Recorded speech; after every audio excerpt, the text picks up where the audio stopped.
blessed and privileged to be your community minister. I use the pronouns she and her.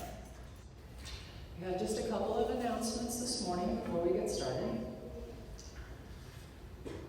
Folks are meeting up to remove and cover the Nazi and racist graffiti, symbols, slogans that have been marked around town. The gathering is today at 6 p.m. at the Graffiti Bridge. Supplies will be provided and instructions given on the areas that are needing to be addressed the most. Our children's religious education program is continuing to grow, and we're ecstatic to have more voices and more laughter from the little people amongst us. Denise and Bradley are gleefully accepting any and all volunteers to accept with this CRE program. We also need to have a call list of those who can potentially assist when we need a quick fill-in due to emergencies or what have you.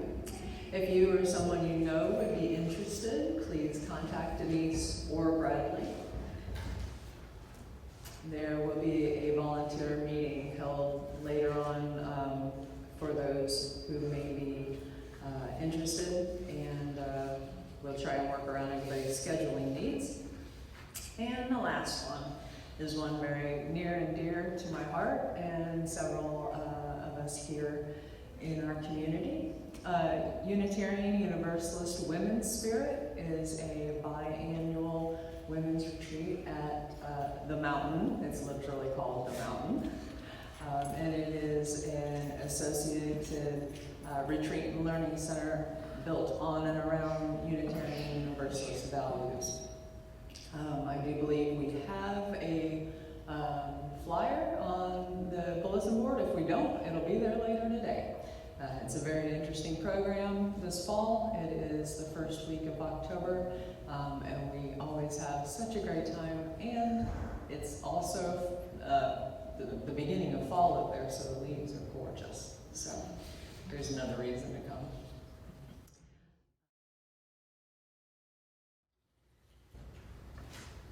May we be reminded here of our highest aspirations and be inspired to bring our gifts of love and service to the altar of humanity.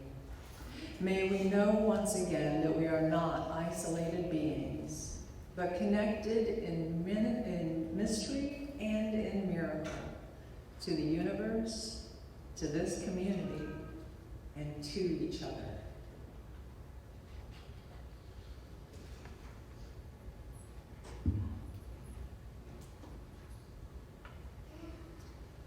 And if you would all rise as you are willing and able, as we recite our covenant. Love is the spirit of this church, and service its law. This is our covenant, to dwell together in peace, to seek the truth in love, and to help one another. Thank you. Please stay standing as we sing together our opening hymn, which is 123, Spirit of Life, one that many of us know very well. We're going to sing this through twice.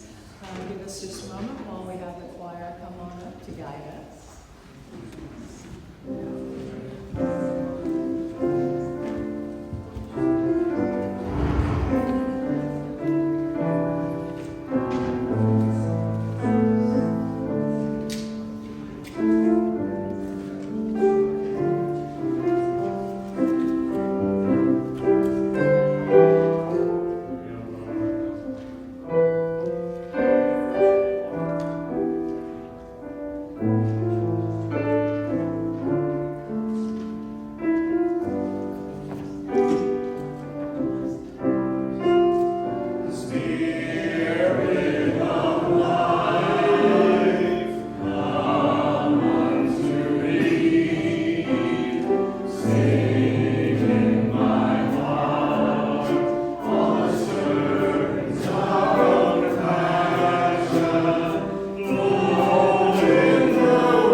will be a book titled Each Kindness by Jacqueline Woodson.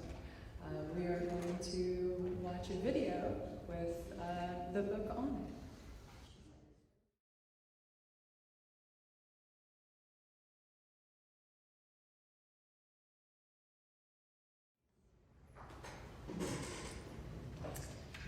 We all have opportunities every day to be kind, to see that ripple out into the universe. Each kindness makes the world a better place. Don't waste an opportunity.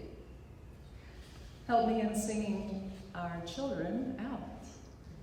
Thank you. Go now in peace, go now in peace. May the spirit of love surround you everywhere, everywhere you may go.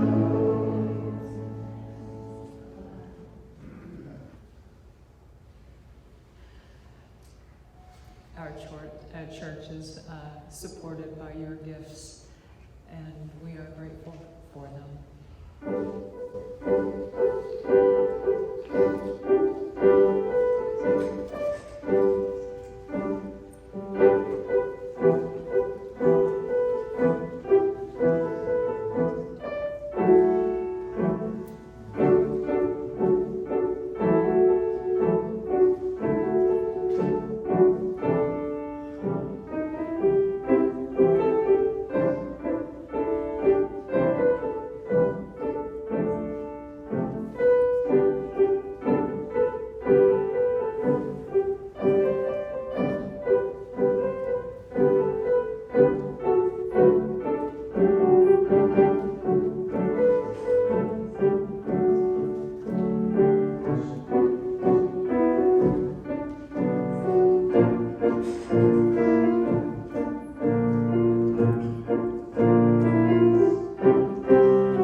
Now I'll invite the choir back up again.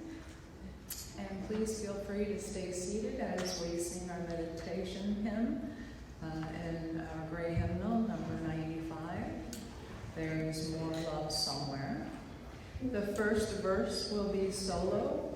We will then join in for verses 2, 3, and 4. And then we'll sing one again as a group.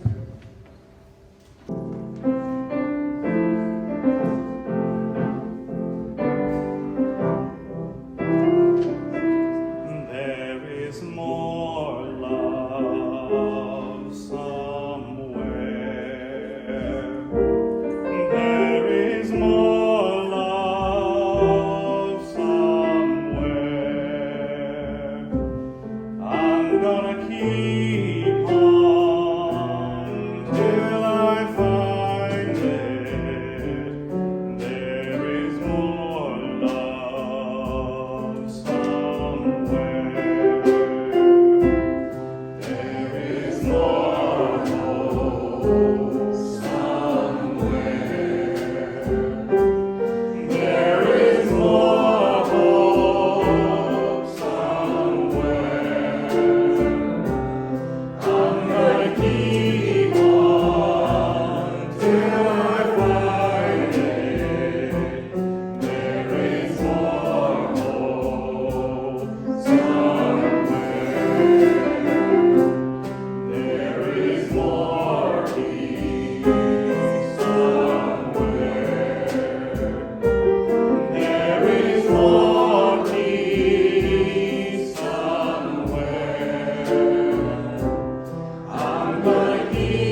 My sixth grade teacher was not a fan of love, or at least the word. He urged us to be more specific and clearer in our language.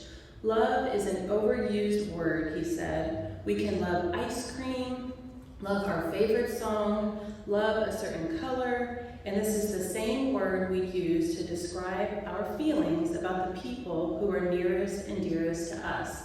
So what does love really mean? A guest columnist in a Chicago newspaper shared a similar view. He wrote, "Love probably suffers from overuse. For example, the classical Greek in which the New Testament of the Bible was written has literally dozens of words which we translate simply in English as love. When one word is used in so many different situations, it loses much of its distinctive meaning. Yet love is the word we've got, and I doubt we'll change it," wrote the columnist. So love is the word we've got, and it is the topic of my talk today. Our UUCP mission is to celebrate diversity, strive for justice, and inspire love. Today's talk is the third in a three-part series that I've been giving.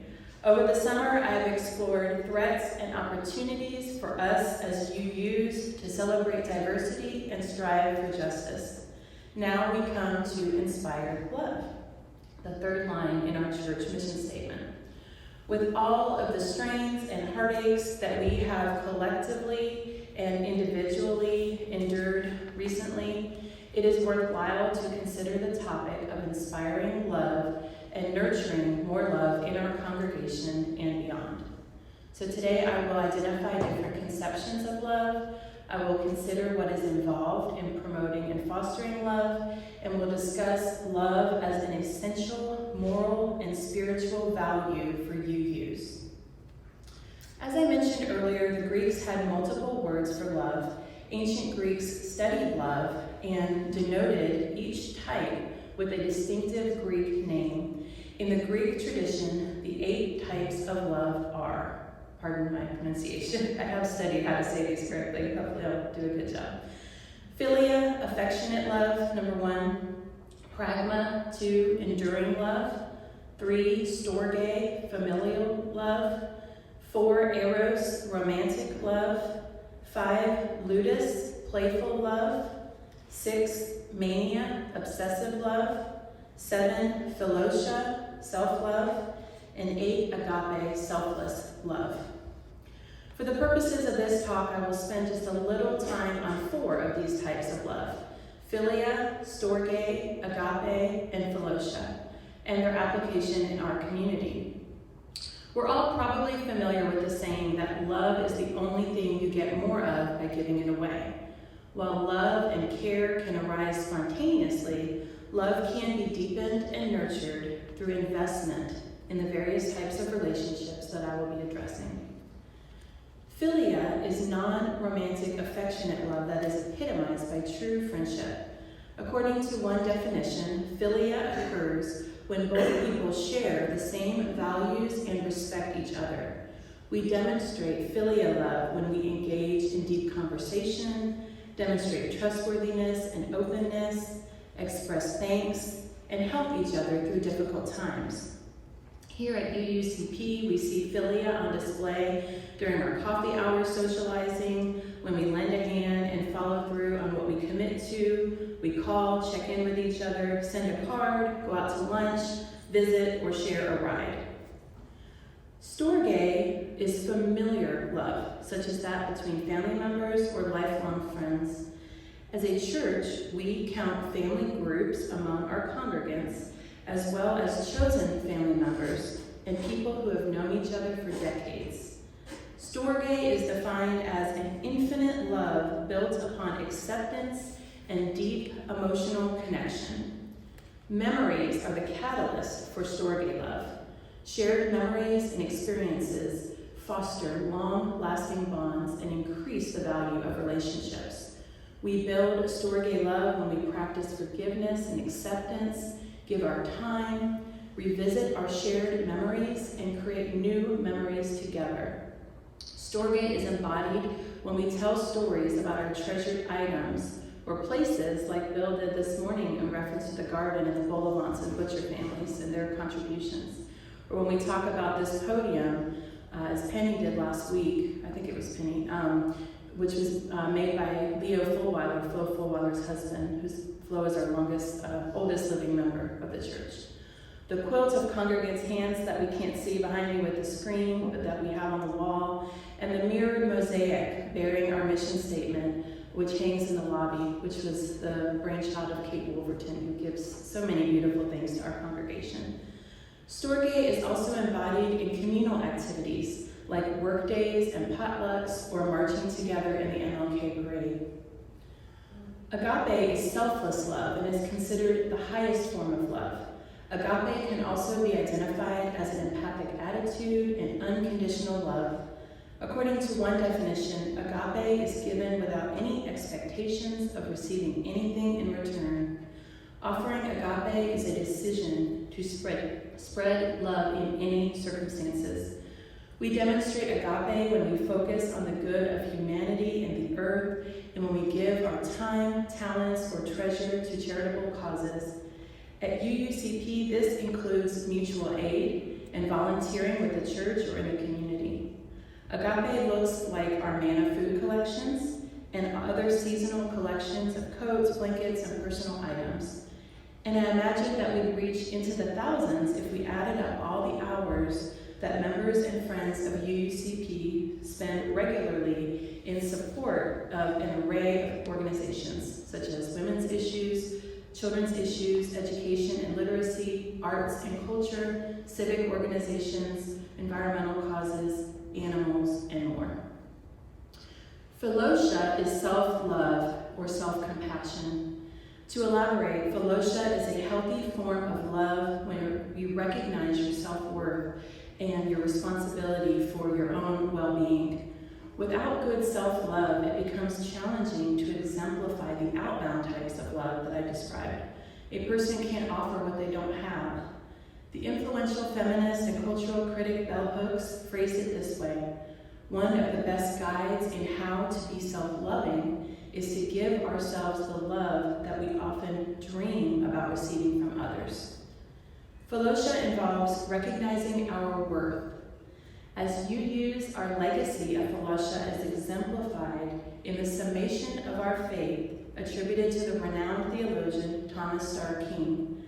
When asked the difference between the two denominations, Unitarianism and Universalism, Starr King reportedly quipped, "Universalists think God is too good to damn them forever.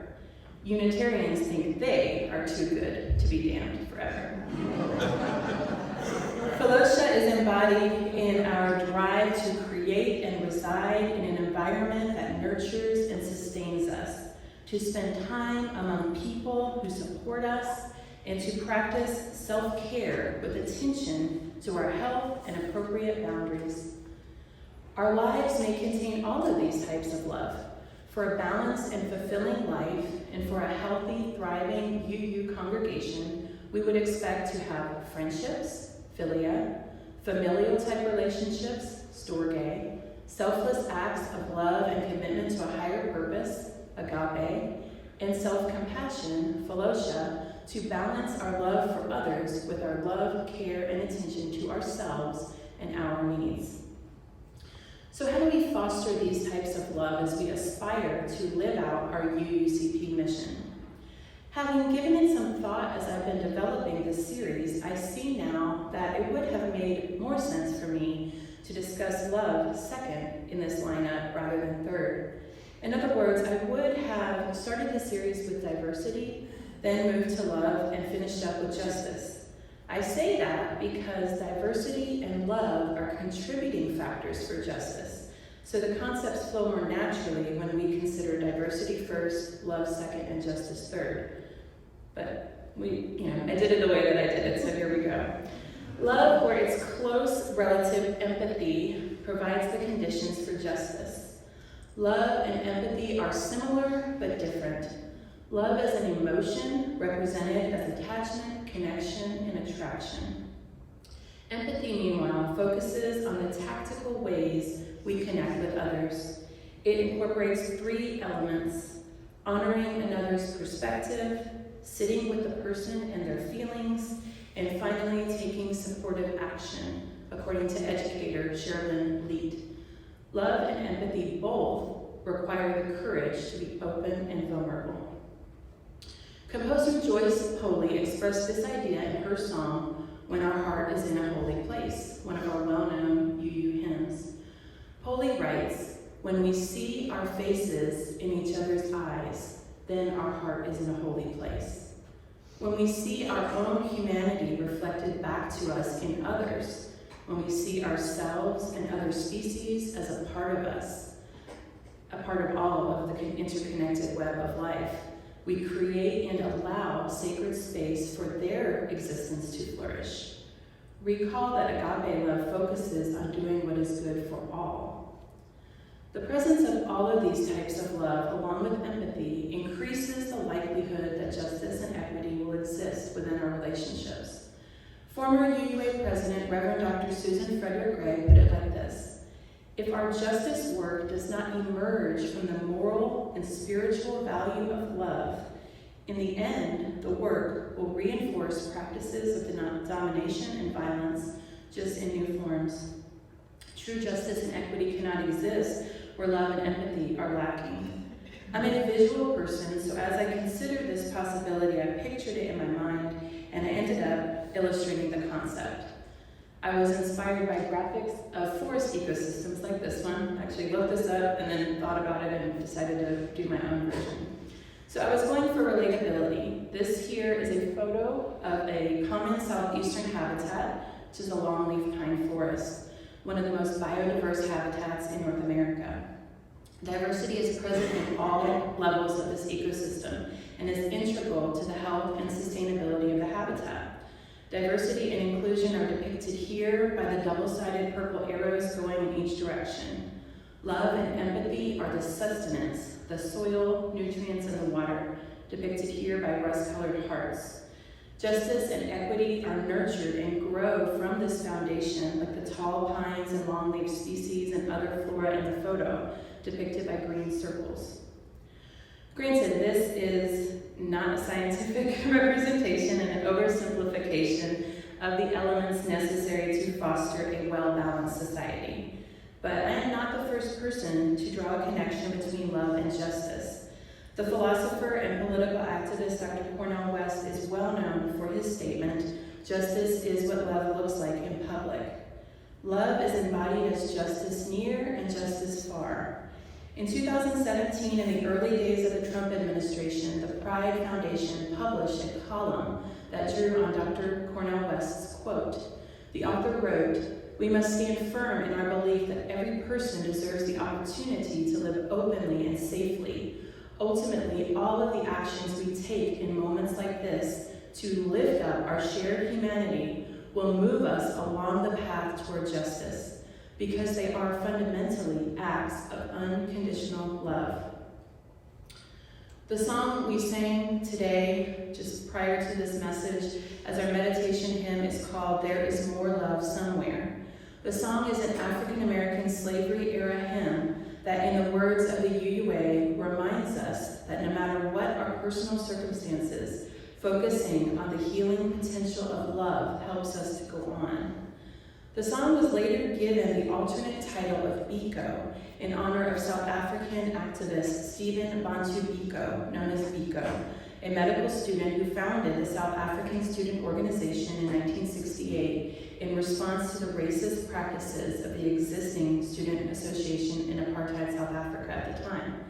Biko was beaten to death in 1977 while being interrogated after being arrested. In the words of the UUA, his courage to work for freedom continues to inspire us in the ongoing fight against injustice in all its forms. Biko showed great love for himself and for others, even when love was in short supply in the world around him. The hymn, "There Is More Love Somewhere," expresses hope and determination like that exemplified by Biko. Kimberly DeBus, who blogs about UU hymns, calls the hymn a song of lament and aspiration. Phoebus goes on to say, even in a loving community, there is always more love, peace, hope, and joy to be found, as long as there is hate, oppression, war, and injustice in the world. The influential thinker and writer Bell Hooks, who I referenced earlier, described love as the will to nurture our own and another's spiritual growth, free from domination, coercion, or abuse. Former UUA President Frederick Gray invoked Hooks in a 2019 column that Frederick Gray wrote about love. In the column, Frederick Gray recognized love as the core teaching and practice of what it means to be a Unitarian Universalist. As we recite together here each week, love is the spirit of this church. In our current moment with increasing polarization and isolation, self-retreat into defined bubbles, loneliness has become a concern. More than half of Americans report feeling lonely, including older people and younger people. Data indicates that loneliness may be as detrimental as smoking in terms of the impacts on health, physical health, as well as mental health. Groups espousing racist, misogynistic, homophobic, and transphobic messages are targeting people who are lonely, especially teenage boys and men, to offer them an antidote to loneliness in the form of joining movements for hate. Love and empathy are also antidotes for loneliness. In fact, love and empathy are the best antidotes for loneliness, and we see that here and feel it in our church. In these days, we face a seemingly endless litany of injustices, from threats against democracy to political and religious ideologies that dehumanize whole swaths of people, from verbal insults and lies to physical violence, rape, and murder. Frederick Gray writes, on a fundamental level, these injustices are spiritual challenges, and they reflect the way we have come as a society to denigrate the value of love and compassion as an essential spiritual and moral value.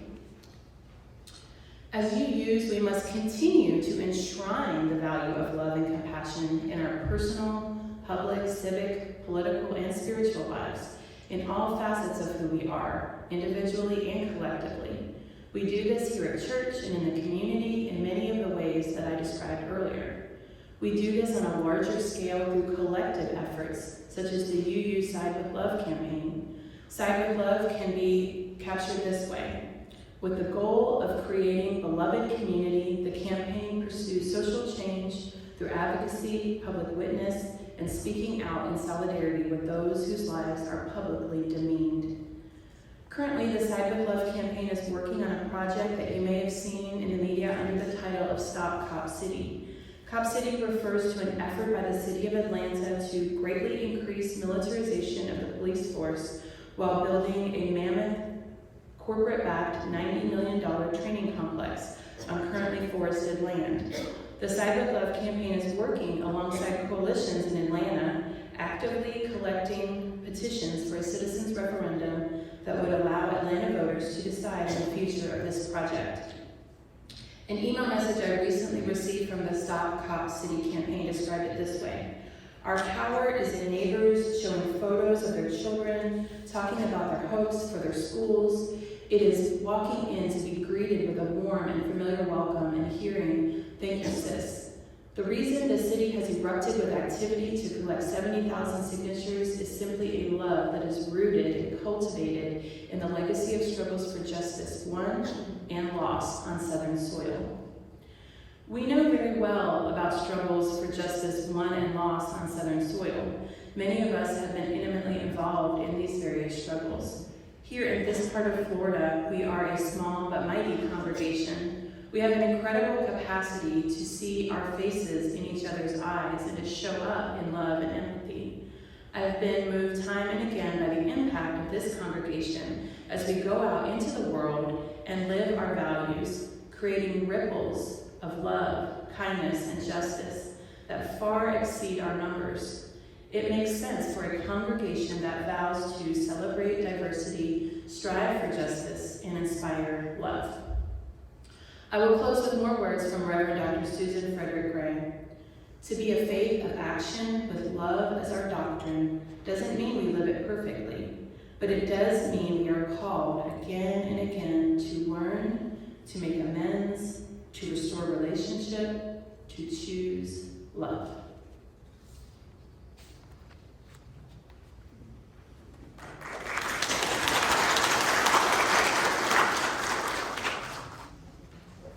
That was amazing. I loved it. We could have the choir come on up and guide us one more time. We will be singing our closing hymn, Love Will Guide Us, number 131, and the praying hymnal. Please rise as you are willing and able.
Our closing words are from an author who writes under the name In Flesh. The words appear on the UUA Worship Web online resource.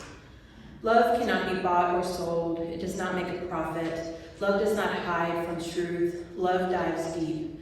Love takes on flesh. Love is queer. Love is platonic. Love is erotic. Love is asexual. Love confronts evil. Love delights in pleasure. Love touches and weeps and flirts and feeds and creates. Love is risky. Love challenges systemic evil in all its forms. Love is simple but not easy. Love is collective. Love rises up. Love apologizes. Love believes. Love corrects. Love holds accountable. Love pays reparations. Love heals. Love tells its story. Love embraces everyone, every creature, every creation. It knows us intimately. It holds us collectively. Love transcends every boundary that seeks to confine it. It will not tolerate violence in its name. It does no harm. It only sets free.